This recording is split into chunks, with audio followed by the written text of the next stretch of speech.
Hello বন্ধুরা, তোমাদের ফেসবুকে প্রোফাইলে ও পেজে তোমরা ভিডিও পোস্ট করছো, ভিডিওটাকে খুঁজে পাচ্ছ না, ভিডিওটা কোথায় গেল বুঝতে পারছো না।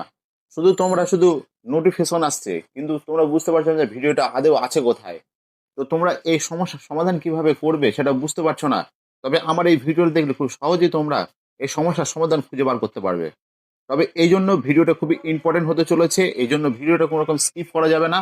তবে চলো ভিডিওটা শুরু করা যাক। আমরা চলে যাই মূল পর্বে, ভিডিওর স্ক্রিনে। সর্বপ্রথমে আমাদেরকে যে ফেসবুক যে প্রোফাইল আছে সেই প্রোফাইলটাকে আমাদের অন করে নিতে হবে।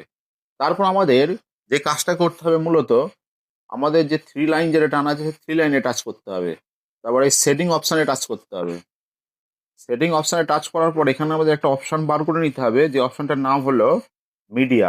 মিডিয়াটা টাচ করতে হবে। মিডিয়া টাচ করার পরে আমাদেরকে আরো একটা অপশান, এরকম ইন্টারফেস আসার পর আমাদের আরো একটা অপশান আমাদেরকে খুঁজে বার করতে হবে।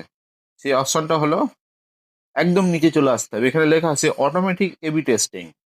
এই অটোমেটিক এবি টেস্টিং এর জন্য এই সমস্ত সমস্যাগুলো হচ্ছে, এই কারণে আমাদেরকে অটোমেটিক এবি টেস্টিং এ টাচ করতে হবে।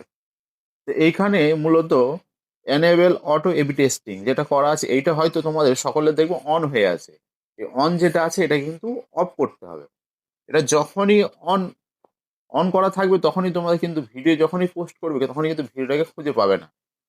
যদি কারো অফ থাকার পরেও যদি এইরকম প্রবলেমটা হয়, তখন তোমাদের এই এই অ্যানেবল এই যে অপশনটাকে এটা অফ অন করে এটাকে শেষ পর্যন্ত অফ করে রাখতে হবে।